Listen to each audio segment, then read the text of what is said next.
একদিন সকালে গ্রামের এক ছোট ছেলে রিফাত গরু চড়াতে মাঠে যায়। সবুজ ঘাসে গরুগুলো আনন্দে ঘাস খাচ্ছিল আর রিফাত মাঠের এক কোণে বসে বাঁশির সুর বাজাচ্ছিল। হঠাৎ দূরের বনের পাশ থেকে একটি বুনো বাঘ নিঃশব্দে বের হয়ে আসে। সে গোপনে ঘাসের আড়ালে থেকে গরুগুলোর দিকে ধীরে ধীরে এগিয়ে আসছিল। রিফাত হঠাৎ গরুর অস্বাভাবিক আচরণ দেখে চমকে উঠে।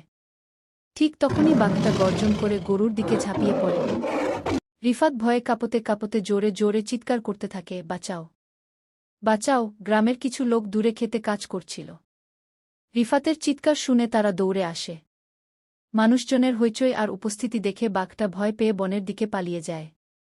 সবাই মিলে রিফাতকে জড়িয়ে ধরে সান্ত্বনা দেয়। সেদিনের পর থেকে গ্রামের সবাই মাঠে গরু চড়ানোর সময় আরও সতর্ক হয়ে যায়।